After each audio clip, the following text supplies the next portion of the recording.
자, 오늘은 창세기 6장, 자, 몇 절 안 되니까 한 3절씩 4절씩 그렇게 기록합니다.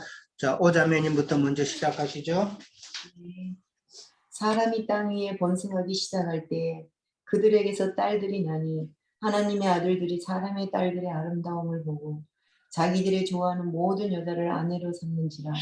여호와께서 그러세요. 하세요.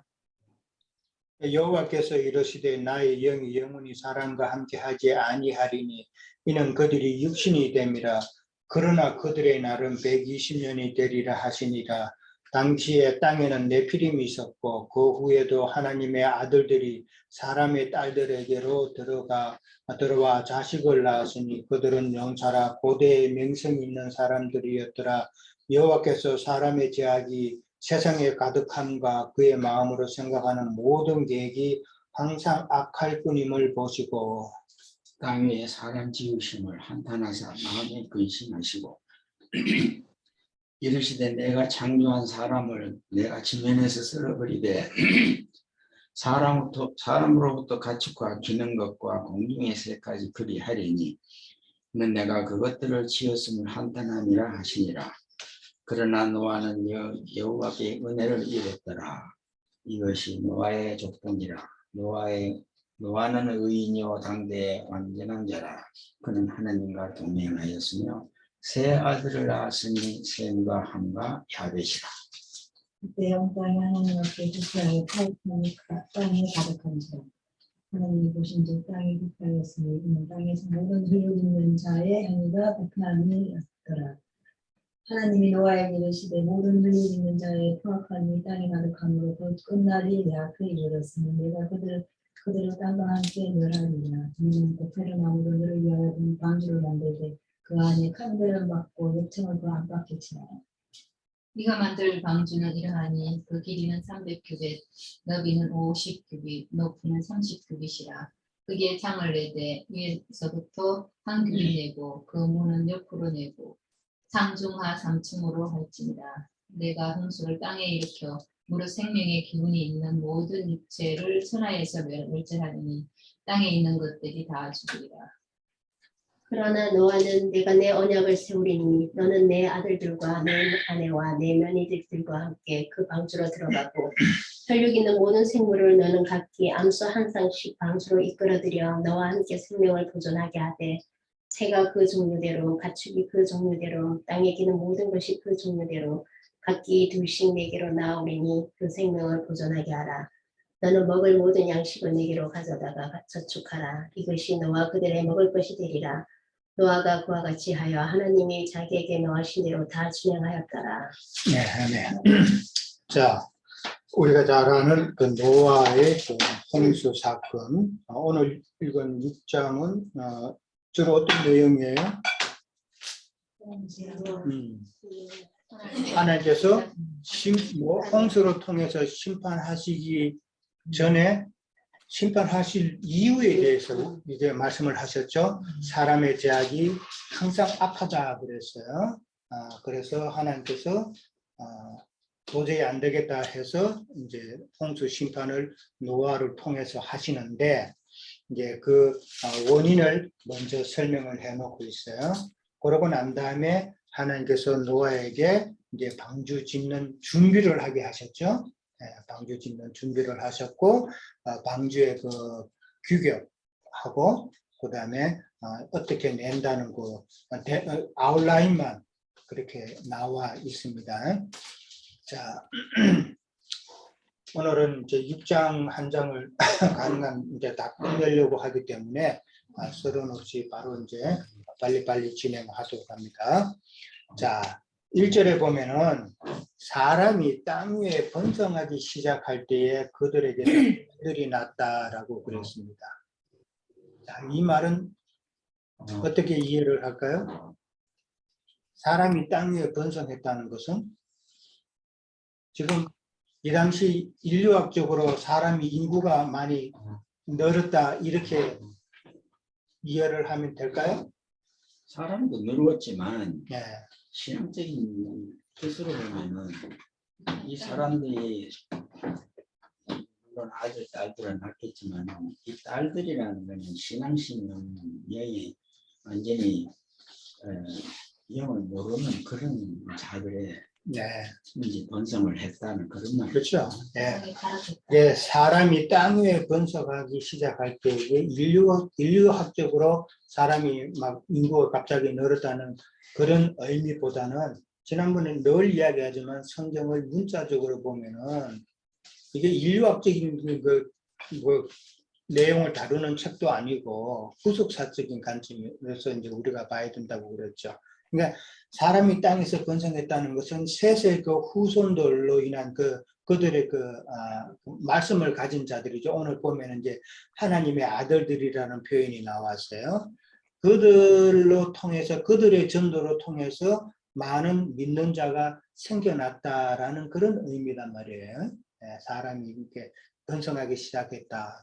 그러니까 그 딸들이 낳았다고 하는 말은 다 그렇게 많은 전도로 인해서 많은 믿는 자가 생겨났다라는 것이죠. 근데 문제는 그들이 믿어가지고 결과물이 뭐예요? 네피림이란 말이에요. 네피림. 그러니까 이 말은 잘못된 결과를 도출했다는 이야기죠. 그러니까 믿기는 믿었는데 온전하게 바로 옳은 그 말씀을 전거하는 자들로 통해서 믿어서 열매를 맺는 것이 아니라 타락한 셋의 그 후예들로 인해서 전도를 받아서 그들의 가르침을 받았기 때문에 결과적으로 네피림을 낳았다. 그런 이야기죠. 이거를 우리는 생각을 해봐야 됩니다. 오늘날 교회가 똑같아요. 오늘날 교회에 믿는 자가 많죠? 엄청 많은데 그 많은 사람들이 결과적으로는 지금 네피림을 생산하고 있잖아요. 잘못된 결과, 믿음의 결과를 내고 있다. 그렇게 이해를 하면 돼요. 그런데 그렇게 되면 네. 지금 이 2절이랑 이게 내용이 조금 다르게 해석이 되는 거 아니에요? 그러면? 2절. 왜냐하면은 여기서 그들에게서 딸들이 나니 하고 그 2절에 사람의 그 딸들이 사람의 딸들 아니에요? 자, 그러니까 지금 설명할 거예요. 하나님 아들하고 하나님의 2절을 가면은 이제 오늘 질문이에요. 하나님의 아들들이 사람의 네. 딸들의 아름다움을 보고 자기들이 좋아하는 모든 여자를 아내로 삼았다라고 그랬어요. 이 구절이 일반 그 교계에서는 엄청난 그 난제 구절이에요. 난제 구절이에요. 왜냐하면은 이걸 갖다 하나님의 아들들을 갖다가 문자적으로 자꾸 접근을 해서 풀으려고 그러니까 도무지 이거는 말이 안 되는 거예요. 그래서 어떤 그 신학자들은 이게 천사다, 천사가 내려와서 뭐 인간과 뭐 관계를 가졌다 이런 엉터리 소리를 하질 않나. 하여간 그래서 이거를 어느 목사님이고 간에 정확하게 설명하는 목사님 아직 못 봤어요. 왜냐하면 문자적인 관점에서 보기 때문에 하나님의 아들들이라는 것이 바로 우리는 알죠? 지금 노아 홍수가 일어난 원인이 셋을 주셔서 셋을 통해서 그 후손을 통해서 하나님의 말씀을 전거하도록 했는데 다 타락한 거 아니에요. 그렇죠? 타락하고 아담의 계보 그 몇 사람 그 맥락을 이어가죠. 둘째 아담의 계보를 맥락을 이어가서 지금 노아까지 왔단 말이에요. 그러면 그 소수의 사람 외에는 다른 많은 셋의 후손들은 다 거짓 선지자다 이 말이에요. 그러니까 자기의 욕심을 따라서 하나님의 말씀을 전한다고 하지만은 지금 하나님의 말씀을 가진 자를 이끌어서 하나님의 아들들이라고 그랬단 말이에요. 그러니까 그들이 지금 사람의 딸, 그러니까 사람의 딸들이라는 게 부정한 사람이란 말이에요. 그러니까 딸들이 낳았다는 게 1절에서는 딸들이 낳았다고 그랬고 2절에서는 사람의 딸들이라고 그랬단 말이에요. 그러니까 이 사람의 딸들, 그 다음에 딸 다 부정하는 자들이란 말이에요. 믿는다고 믿었지만은 잘못 믿은 자. 왜냐하면 잘못 가르치기 때문에 진리가 분별되지 못해서 따라가는 그런 자들은 결국은 하나님의 아들들이 사람의 딸들의 아름다움을 보고 자기의 것으로 취했다 그러니까 아내를 취했다는 것은 자기 소유 삼았다는 이야기죠. 그래서 제 질문은 뭐냐면은 여기 사람이 땅 위에 번성한다는 이 말이 이게 이 그 뭐지 아까 말씀을 그렇게 하셨잖아요. 그 많은 지금 믿는 자가 믿는 생기고, 자들이 예. 생겼다고. 그러면 이거는 믿는 자들이 번성했다라는 말하고는 이거는 반대되는 말이잖아. 사람이 땅에 번성했다라는 것과 믿는 사람이 많이 생겼다 하라는 거예요. 사람이 땅 위에 번성하기 시작할 때는 이만 많은 믿는 자가 생겼네. 땅 위에라고 그랬어요. 네. 예. 이게 땅에 거하는 육적 신앙인들 사실은 언급하고 있는 이게 거예요. 거짓 예. 선지자들 얘기하는 거짓 거지 선지자. 진짜 믿는 사람들을 얘기하는 건 아니고 믿는다고 하는데 잘못 믿는 자들. 잘못 믿는 사람들 얘기하는 거죠. 그렇죠. 그러니까 그들의 결과는 우리는 네피림이잖아요. 그렇죠. 그러니까 네피림이라는 게 지금 나오지만은 이게 큰 자란 말이에요. 성경에서 큰 자라는 의미는 이건 타락한 자예요. 타락한 자. 자, 우리가 생각해 볼 때 성경에서 큰 자라고 말할 때 그 누가 있어요? 생각나는 사람? 큰 자. 그렇지. 골리앗도 있죠. 골리앗은 아주 큰 자였잖아요. 그 다음에 또 누가 있어요? 저기 이제 사울 있잖아요. 사울. 사울 왕의 이름의 뜻이 뭐예요? 큰 자라는 얘기예요. 큰 자. 바울은 작은 자예요. 사울 왕. 그 다음에 골리앗 장군. 그 다음에 나중에 나오지만은 그 니무롯이라는 특이한 사냥꾼. 이건 고대 당대 유명한 자고 용사라 그랬잖아요. 그렇죠? 이런 자들이 다 큰 자를 대표하는 사람들이란 말이에요. 근데 성경에서는 그런 큰 자들은 다 타락하는 자를 상징한단 말이에요. 그러니까 이 말도 우리가 잘 이해를 해야 돼요. 많은 세상 교회 사람들이 우리가 전도를 하면은 그러면은 그 많은 사람들이 뭐 어느 교회도 여기 뭐 몇천 명씩 모이고 사랑의 교회도 몇천 명씩 모이는데 그 사람들이 다 그럼 잘못됐다는 말이냐? 예, 잘못된 거예요. 예. 하나님 그 진리의 말씀은 우리가 5장에서도 봤지만은 그 아담의 계보의 그 소수의 사람들로만 이 말씀이 이어져 간다는 것이죠. 예. 그럼 우리는 여러 번 이야기를 했어요. 예. 자, 그러니까 2절에 보면 이제 첫 번째 그 문제에서 하나님의 아들들은 이제 셋의 그 후손들을 지칭하고 있지만은 또 다른 면으로는 하나님의 말씀을 가졌다 하는 자들이란 말이에요. 자기 아내로 삼았다는 것은 제사장의 직분이 뭐예요? 셋의 후손들이 제사장의 역할을 하고 있는데 제사장의 주된 직분이 뭐예요? 하나님께 인하는 사람이죠. 제사장의 그 제일 첫째 된 목적은 영혼을 하나님께 중매하는 사역이란 말이에요. 예. 그래서 예수님은 중보자라 그러죠.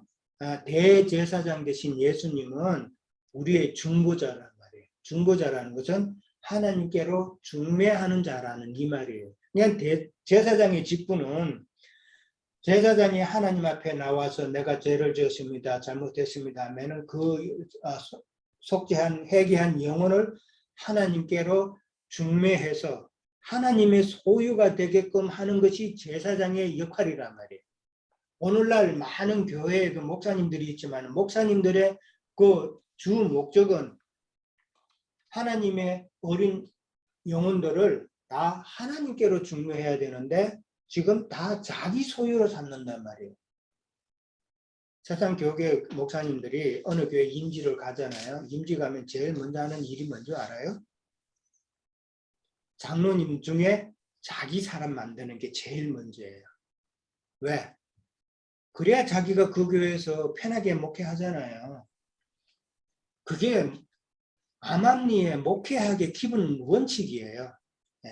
목사님들이 뭐 신학교에서 배우는 그 목회학의 기본 원칙이 뭐 다 그런 식으로는 노골적으로 안 하지만은 기본 원칙 중에 하나가 어느 교회 가면은 그 교회 장로님들, 영향력 있는 장로님은 자기 편으로 끌어들이고 그 다음에 안수 집사님, 권사님들을 자기 편으로 끌어들이는 일이 우선 과제다란 말이에요.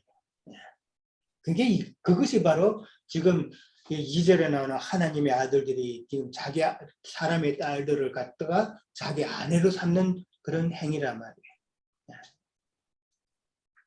자, 그 다음에 이제 3절로 넘어갑니다. 3절에 보면은 여호와께서 이르시되 나의 영이 영원히 사람과 함께하지 아니하리니 이는 그들이 육신이 됨이라라고 그랬어요. 옛날 성경에 육체라는 표현을 썼었어요. 제가 또 맞아요. 그러니까 육체가 된다는 말, 이 말 뜻이 무엇일까요? 사람의 심령 마음에서 하나님의 신이 떠나고 짐승의 마음을 그렇죠. 가졌다는 거죠. 육체가 된다는 이 말은 육체가 되기 때문에 하나님께서 같이 못하신다는 이야기 아니에요. 그러면은 육체라는 것은 짐승의 마음이 가득한 자라는 짐승의 마음을 가진 자라는 말이에요. 그래서 하나님을 알지 못하면은 그거는 다 짐승이라고 그랬죠. 그러니까 하나님은 영이시단 말이에요.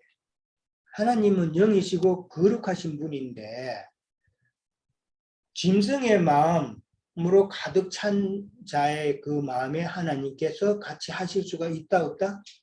없다는 이야기예요. 육체가 된다는 말은 육체가 되기 때문에 하나님께서 함께 못 하신다는 말은 다 짐승의 마음을 가졌다. 짐승의 마음을 가졌기 때문에 하나님은 영이시고 거룩하신 분인데 같이 섞일 수가 없죠. 그렇게 이해를 하시면 됩니다. 자, 여기서 옛날에 읽으면서 궁금했던 것들이 있는 것 같아요. 왜 하나님의 아들들이 이렇게 말했을까? 하나님의 아들들이 왜 사람 딸들이 이렇게 그게 항상 이렇게 궁금했는데 이제 말씀 문맥을 보면 자칭 하나님의 아들이구나. 그러니까 네. 홍수 원인부터 생각해서 그러니까 세세 그거를 후손의 흐름으로 타락부터 보니까. 이제 흐름을 전체적으로 봐야 되는 거죠.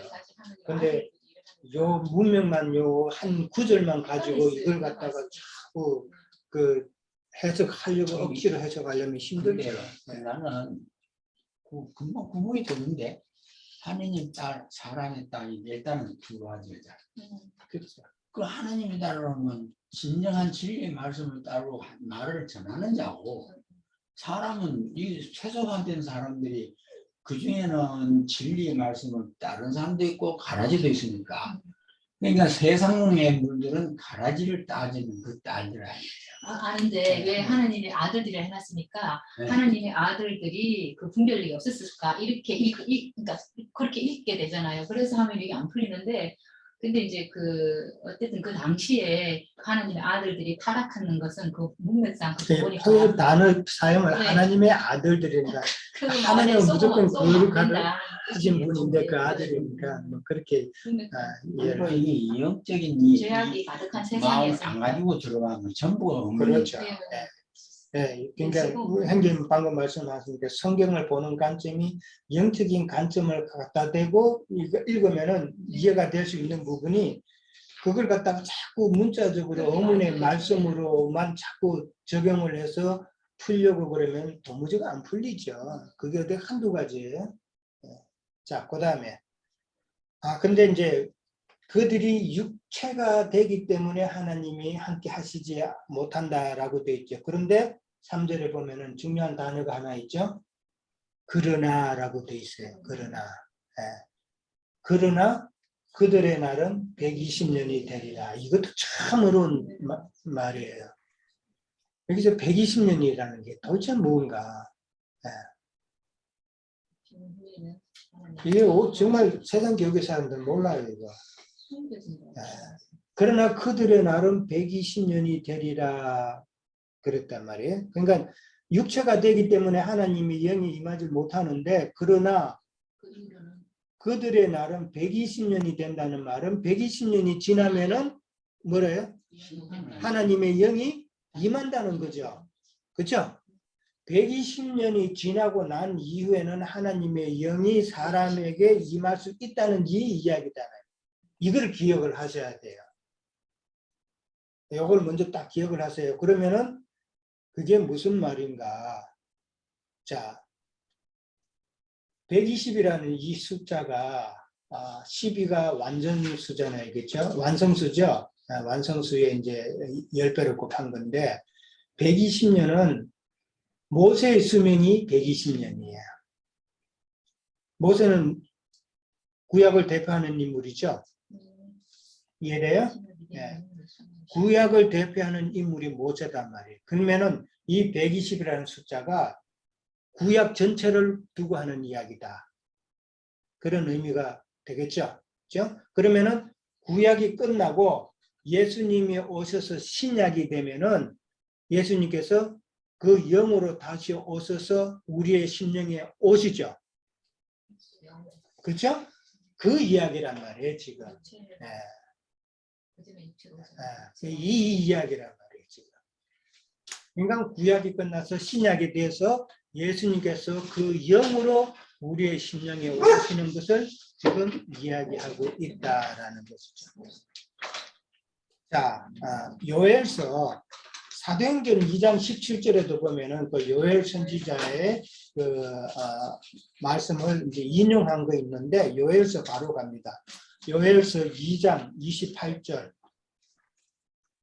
요엘서 2장 28절 1272페이지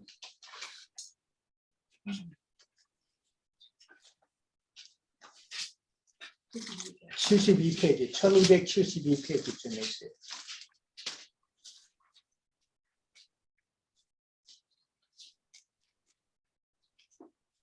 2장 28절부터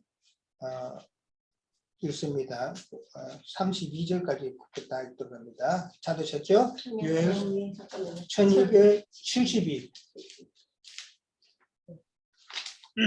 자, 다 같이 읽습니다. 그 후에 내가 내 영을 만민에게 부어주리니 너희 자녀들이 장래의 일을 말하며 너의 늙은이는 꿈을 꾸며 너의 너희 젊은이는 이상을 볼 것이며 그때 그때 내가 또 내 영을 만민에게 부어줄 것이며 내가 내가 이것을 이것을 하늘에 불리니 곧 피와 물과 연기 기둥이라 기둥이라 여호와의 크고 두려운 날이 이르기 전에 해가 어두워지고 달이 피피같이 변하려니 누구든지 여호와의 이름을 부르는 자는 구원을 얻으리니 이는 나 내 여호와의 말을 시온산과 예루살렘에서 피할 자가 있을 것이니 남은 자 중에 나 여호와의 부름을 있을 것입니다. 이 요엘서의 그 선지자의 했는 말을 사도행전의 2장 17절에 보면은 인용을 해서 해놨어요. 그게 그 후에 내가 내 영을 만민에게라는 게 만민의 그 밑에 1번에 그 돼 있죠? 뭐라고 돼 있어요? 그 밑에? 2장 17절이요? 그 오늘 방금 읽었던 거. 그 모든 육체라고 되어 있죠. 만민 그 1번 그 밑에 설명이 있죠. 내가 내 영을 모든 육체에게 부어주리니 이 요엘 선지자의 예언이단 말이에요.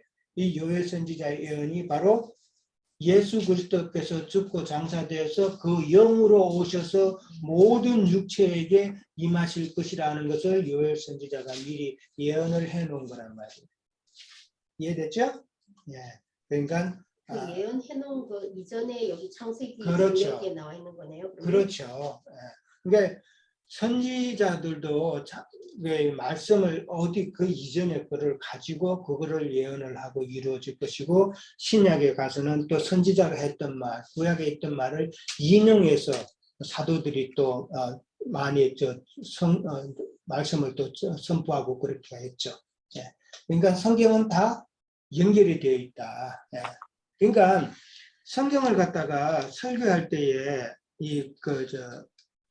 딱 어느 구절만 뽑아가지고 설교하는 거는 구절 설교라 그러죠. 그런 걸 갖다가 그런 식으로 설교를 하면은 성경 전체의 뜻을 알 수가 없다. 우리는 평생 그렇게 설교 들어왔잖아요, 그렇죠? 목사님들이 그 주에 요건 이거 해야 되겠다 하고 또 다른 주에는 또 다른 설교 제목 찾아가지고 하고 그러다 보면은 자꾸 도덕적인 모양으로 가게 되고 결과적으로 자꾸 종교적으로 결론을 맺게 되고 이렇게 된단 말이에요. 구절 설교를 하게 되면은 어제 오후에 잠깐 어제 누구 머리 피크바로 가가지고 잠깐 라디오 기독교 방송을 들었는데 어떤 목사님이 그래요. 사탄은 거짓말하는 자래. 그러면서 그러니까 거짓말에 대해서 아주 신랄하게 이제 이야기를 해요. 그 사탄의 그에 대해서. 그래서 결국은 거짓말 하면 안 된다고 그러는데 이걸 갖다가 문자적으로 거짓말하면 안 된다. 우리는 다 착한 말을 하고 선한 말을 해야 된다. 이런 식으로 나가더라니까요. 성경에서 말하는 거짓말이라는 게 뭔데? 지금 그 목사님이 하는 말이 거짓말이잖아. 지금. 그렇잖아요. 뱀의 말이 거짓말. 그렇죠. 뱀이 뱀의 말인데 지금 자기가 뱀의 말을 하고 있다는 걸 모른다. 거짓말의 정의가 뭔지를 모른다.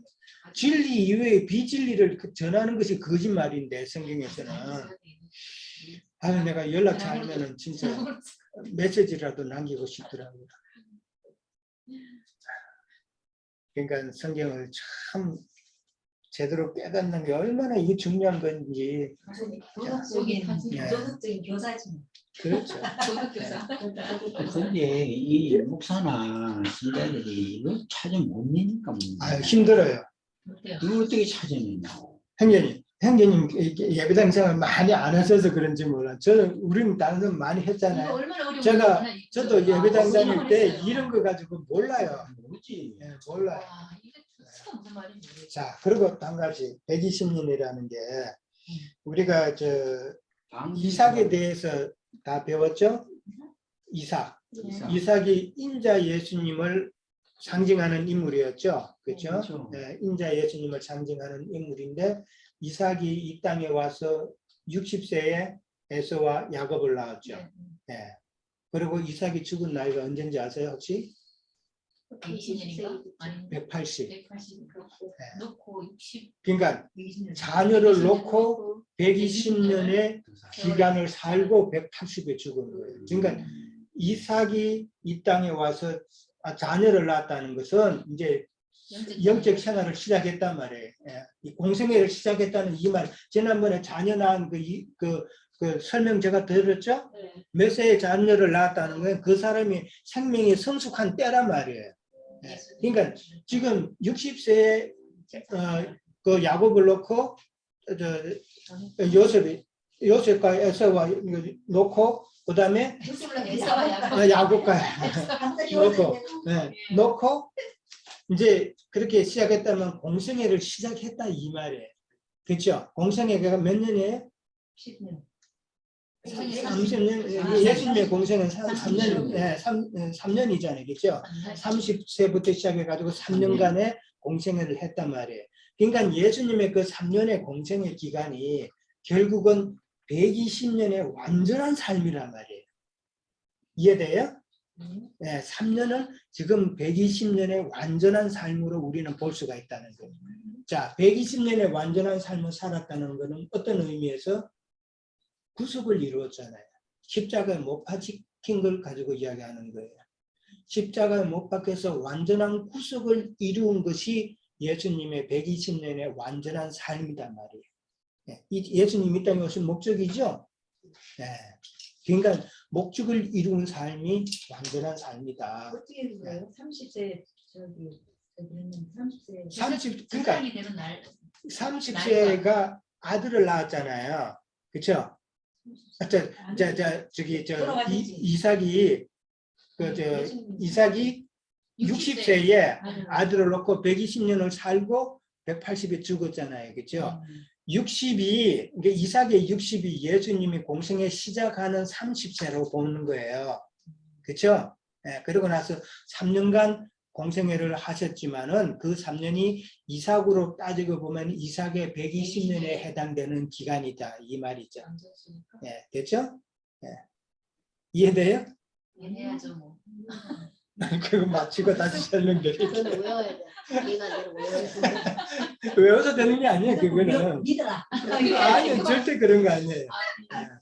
그러니까 산수적으로 계산하면 안 되고 그렇지 산술적이 공생의 아니지. 기간 예수님의 3년은 일단 그 이삭의 공생의 120년과 120년 똑같다라고 그냥 그렇죠. 120년 해당된다. 예수님의 3년의 그 공생의 기간은 완전한 삶이다. 이제 그렇게 이야기하는 거죠. 네. 그렇게 그가 하면은 부활해서 예, 그 좀- 영으로 사역하는 시간까지 포함된 거 아니에요? 그렇죠. 네. 이제 구속을 이뤘기 때문에 이렇게 3년의 공생의 기간 동안에 구속을 이루셨기 때문에 완전한 삶으로 그렇게 이야기를 한다. 그런 거죠. 자, 4절에 보면은 자, 당시에는 네피림이 있었고 라고 네피림이 나왔어요. 네피림이 있었고 그 후에도 하나님의 아들들이 사람의 딸들에게서 들어와 자식을 낳았다라고 그랬죠. 지난번에도 자식을 낳는 거 누가 장자를 놓고 몇 년을 살고 자식을 낳으면서 몇세 죽었다라고 그렇게 나왔었죠. 네. 예, 그때 제가 말씀을 드렸죠. 자식을 낳는다는 것은 그 남은 기간 동안에 제사장의 역할을 하면서 말씀을 전해서 믿는 자를 얻었다라는 그런 말이라고 그랬죠. 예, 마찬가지로 지금 네피림을 낳은 이후에 셋의 후손들이 자식을 낳았다는 것은 많은 전도로 혼적 신앙인들을 가졌다 이 말이란 말이에요. 예, 그렇게 이해하면 되는 거예요. 근데 네피림이라는 말이 아까도 이야기했지만은 큰 자, 타락한 자라는 말이에요. 근데 타락한 자라는 그 말은 네피림의 그 어근이라는 말 뭔지 뭔지 알죠? 그 어원이라고 그러죠. 예, 어건 뿌리 근자 그 말의 그 뿌리를 찾아가면은 네피림이라는 그 뿌리는 네필이라는 단어가 있어요. 네필. 네필이라는 단어 뜻이 떨어진다라는 뜻이에요. 네필이라는 단어 뜻이. 그래서 네피림이라는 것은 곧 떨어질 것, 또 타락할 것이라는 그런 의미를 담고 있는 거예요. 그래서 네피림이라는 것은 타락한 자, 그 다음에 타락했다는 말은 하나님께 버림받은 자라는 그런 뜻을 포함하고 있는 단어가 네피림이란 말이에요. 네. 이해됐죠? 네. 그러니까 네피림을 낳았다는 말은 다들 혼적인 그런 신앙, 육에 속한 그런 신앙인들을 낳았다라는 그런 말이 되는 거예요. 자, 그런데 여기서는 지금 하나님의 아들들이 들어오기 전에 이미 그 땅에 네피림이 있었다라고 아니죠. 한 거 아니에요? 그래. 여기 지금 글에는 지금 그렇게 돼 있는데 자, 당시의 땅에는 네피림이 있었고 그러니까 그 후에도 하나님의 아들들이 사람의 딸들에게 들어와 자식을 낳았다. 이렇게 그러니까 됐어요. 네피림이 먼저 시작이 됐죠. 예, 네피림 예. 원래 있는 거였잖아요. 자, 그렇죠. 네피림은 민수기 한번 찾아보면 민수기 13장. 민수기? 네. 민수기 13장 33절.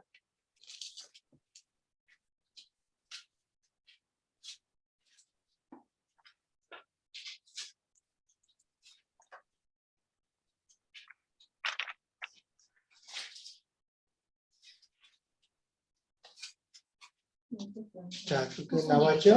예. 자, 몇 장? 민수기 13장 33절. 216페이지. 33절. 예. 예.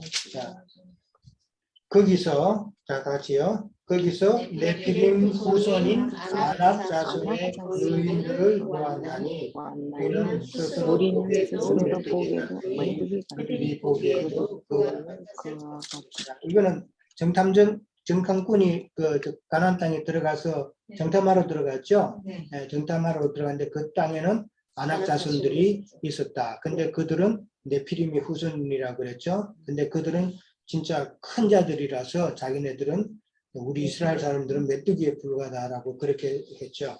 예. 그러니까 이 네피림이라는 것이 셋의 후손들로 인해서 난 자들이기 때문에 그러니까 셋이 그 타락한 그 셋의 후손들이 처음 시작할 때부터 지금 네피림이 있었다고 보는 거죠. 그렇게 이해가 되겠죠? 그럼 네피림도 셋의 후손이란 말인가요? 그러면? 셋의 후손들로 또 영적으로 그렇게 이해를 해야 되겠죠. 셋의 후손들이 아낙 자손 그 네피림이라는 그런 의미보다도 그렇게 우선은 하나님의 아들. 왜냐면 그래도 다 타락하잖아. 타락하니까. 계속 그 길로 가는 게 아닌가. 그러니까 우리도 이렇게 기독교에서 갈라지는가 그럼? 우리도 기독교에서 나왔지만은 세세 후 그러니까 세세 후회가 이제 시작되었는데 그 장자 계보를 이어가는 5장에서 그 아담의 계보가 나오죠. 그 계보 이외에 다른 그 형제들부터 나온 파생되는 많은 자들이 여기 있죠. 나오지 않은 자들. 그렇죠. 얼마나 예. 그마치 그 자들이 다 타락한 거예요. 네, 오늘날 세상 교계 목사님들도 대부분이 타락했지만 그 가운데 진짜 진리의 말씀을 붙잡고 가는 사람들이 소수가 있다는 거죠. 예. 그러니까 그렇게 보면은 그 세세 후손들이 처음부터 자기 것 삼는 그런 자들은 다 네피림 후손을 낳았다는 것이죠. 예.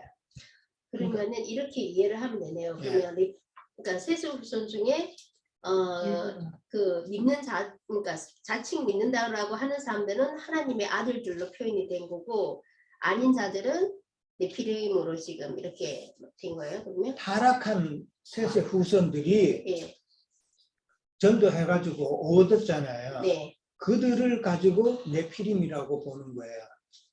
세세 후손들이 그러니까 세세 후손들이 그러니까 계속해서 네피림을 낳았다는 말은 전도한 잘못된 사람들이 전도를. 그렇지 세세 잘못된 거짓 선지자들이 사람에게 전도해서 얻은 아들들이 다 네피림이라는 것이지. 예, 육에 속한 자들이고 그렇게 이해를 하면 돼요. 그리고 그 세세 후손 거짓 선지자들도 또한 네피림이고 큰 자들이고 그렇게 이해를 하면 돼요. 자, 그다음에 그 후에도 사람의 아들 계속 자식을 낳았으니 그들은 용사라. 4절입니다. 고대에 명성이 있는 사람이었다라고 그랬어요. 용사고 명성이 있는 자들, 오늘날에도 큰 종교인들, 큰 교회의 그 목사님들은 참 인간적인 면에서 보면 사람들이 많이 존경하고 참 부러워하고 목회자들이 참 큰 교회 목회자들 정말 부러워하고 그러는데 영적으로 보면 정말 불쌍한 자들이다. 그거 깨달아야 돼요. 그들은 스스로 큰 자들이잖아요. 큰 종교의 큰 자들이 네피림이라는 거예요. 그런 자들은 정말 하나님께 받을 벌이 얼마나 더 클 것인가. 아까 네피림의 뜻 이야기했죠. 하나님께 버림받는다 그랬단 말이에요. 하나님께 버림받는다는 것은 바깥 어두운 데에 울면서 일을 가는, 슬피 울며 일을 가는 그런 존재, 영원한 또 어떤 자들은 영원한 불못에 던지울 자들이 된다라는 말이죠. 자, 그 다음에 5절 갑니다. 사람의 죄악이 세상에 가득한가 그의 마음으로 생각하는 모든 계획이 항상 악할 뿐임을 보시고 땅 위에 사람 지어서 섬을 한탄하사 마음에 근심하시고 나옵니다. 자, 사람의 죄악이 세상에 가득했다 그랬어요. 그 사람의 죄악이 세상에 가득했는데 그리고 생각하는 모든 계획이 항상 악하다 그랬어요. 가득하다는 것은 전염병처럼 막 번졌다는 거죠. 요즘 코비드 막 번지듯이 막 번진 거예요. 그러면 대책 없죠. 처음에는 어떻게 좀 대책을 세우다가 이게 너무 번지면은 도저히 뭐 두 손 다 들어야 되죠. 그런 상황이단 말이에요. 지금 사람의 죄악이 세상에 가득했다는 말은 그런 상태단 말이에요. 다 죄가 죄인지도 모르고 그냥 포기해버리고 이거 다만 뭐 그냥 넘어가 버리는 그런 상황. 자, 여기서 사람이 생각이 악하다고 그랬는데 뭐를 두고 하는 말일까? 악하다는 그 의미. 사람이 하나님을 섬기는 데 있어서 하나님께 선과 악이 있잖아요. 그렇죠? 예. 그렇죠. 하나님 보시기에 선하다라고 인정하면은 하나님의 뜻대로 믿음생활을 하는 것이 선인 것이고 악하다 그러면 사람의 생각이 지금 악하다 하나님 보시기에 악하다 그랬잖아요. 그러면은 하나님 보시기에는 사람의 마음이 지금 하나님을 싫어한다 이런 표현이잖아요. 그렇죠? 싫어하기 때문에 하나님의 말씀을 안 듣고 하나님 뜻대로 안 하고 불순종한다 이 말이란 말이에요. 이해됐죠? 네, 이게 사람의 생각이 모든 그 생각하는 것이 다 악하다라는 말은 사람의 그 흙의 그 본능대로 세상을 더 좋아하지 내가 믿는다 하지만 사실은 내가 하나님을 더 사랑하는 것이 아니라 나의 본질이 악하기에 흙에 속했기 때문에 흙에 속한 세상을 더 사랑한다 이 말이랍니다. 다른 말로 하면은 내 마음에 하나님 두기를 싫어한다 그런 의미란 말이에요. 이해됐죠? 네. 어제 천년 동안에 얼마나 사랑을 어제 에스겔서 22장을 우리가 또 줌으로 또 나왔어요. 거기에 보면은 오홀라와 오홀리바가 있어요. 오홀라는 언니고 오홀리바는 동생이에요. 에스겔서 22장에 보면은 그 둘이 엄행하는 이야기가 나와요. 엄행하는 이야기가 나오는데 오홀라 언니는 아수르와 엄행을 해요. 아수르와 엄행을 하는데 그러니까 엄행한다는 말은 하나님의 뜻을 따르지 아니하고 아수르를 먼저 섬겨요. 그런데 아수르 이전에 오홀라와 오홀리바는 어릴 때에라고 그래요. 어릴 때에 이미 엄행을 했다라고 표현을 해놔요. 그 말은 무슨 말이냐면은 이스라엘 백성들이 출애굽하기 전에 애굽에 있을 때 벌써 세상 것을 좋아했다라는 이 뜻이란 말이에요. 세상과 엄행했다는 말은. 그 세상 것을 좋아하고 세상 것을 추구하고 그랬단 말이에요. 그런 경력이 있기 때문에 출애굽하고 나서도 북이스라엘은 아수르를 섬겼단 말이에요. 아수르와 동맹을 맺어서 아수르하고 자꾸 엄행을 했단 말이에요. 엄행했다는 말이 그들의 하나님을 놔두고 하나님의 도움을 구하는 그런 마음이 아니라 자기보다도 더 큰 힘이 있는 아수르를 자꾸 끌어들여서 동맹을 맺어서 그들의 도움을 받았다. 이것을 엄행이라 표현을 한 거예요. 그리고 그렇게 아수르에게 오홀라는 사마리아란 말이에요. 네, 사마리아는 이제 아수르에게 멸망을 당해요. 그런데 오홀리바는 이스라엘 나라가 두 나라로 나누어지죠. 언제 나누어져요? 솔로몬 왕 이후에 그 아들 여로보암 때, 그때 이제 나누어진단 말이에요. 그러니까 그때 이제 나누어지는데 북이스라엘과 남유다로 나누어진단 말이에요. 북이스라엘은 아수르에게 먼저 멸망당해요. 그리고 남유다가 이제 남았는데 이 남유다도 엄행을 한다고 하는데 자기 언니보다도 더 엄행을 한다라고 성경은 나와 있어요. 더 엄행을 한다는 말은 바벨론에게 더 많은 엄행을 저지른다 이 말이에요. 그러면서도 바벨론하고 동맹관계를 맺은 걸 이야기하는 거예요. 그러니까 바벨론에게 도움을 구하고 하나님을 멀리하고 성경에 보면 하나님은 뒤에 놔뒀다 그랬어요. 우선순위잖아요. 하나님은 뒷전인 거예요. 말 그대로. 그래서 바벨론과 동맹을 맺어서 엄행을 하는 걸로 표현이 되어 있는데 이 바벨론하고 갑자기 동맹을 끊었어요. 끊고 애굽에 다시 손을 벌리는 거예요. 애굽하고 더 간음을 하는 거예요. 엄행을 하는 거예요. 그래서 성경 표현에 보면은 애굽을 갖다 참 말에 그걸로 비유를 했어요. 말의 생식기로 비유하고 아주 그냥 강하다는 것이죠. 힘센 걸로 표현을 해놨어요. 그거는 엄행의 관계에서 그렇게 표현을 했지만은 정말 세상이라는 존재는 정말 힘이 세잖아요. 그렇죠? 원만한 사람은 안 넘어갈 사람이 없어요. 그걸 갖다 성경에서는 그렇게 표현을 해놨어요. 그렇게 표현을 해놨는데 성경에서 하나님께서 말씀하신 게 오홀리바에게 네가 미워하는 자, 네 마음에 싫어하는 자로부터 네가 멸망을 당할 것이라고 그렇게 이야기를 해요. 그 말은 오홀리바가 미워하고 싫어하는 자는 지금 자기가 이전에 음행을 했던 바벨론을 두고 하는 이야기예요. 바벨론을 두고 미워하는 자, 이제는 싫어하는 자라 그랬는데 그 바벨론은 결국은 바벨론을 통해서 하나님께서 지금 심판하시기 때문에 바벨론은 어떤 면에서는 하나님이단 말이에요. 심판하시는 하나님이단 말이에요. 그들의 마음이 이스라엘 남유다의 마음이 사실은 하나님을 미워하고 싫어한다라고 그렇게 표현을 해놨단 말이에요. 무슨 말인지 알죠? 그러니까 사람의 마음이 하나님을 섬긴다고 하지만은 실상은 하나님을 추구하지 않고 말씀을 그 마음에 두기를 원하지 않고 세상 것에 관심이 두고 그랬다는 것이죠.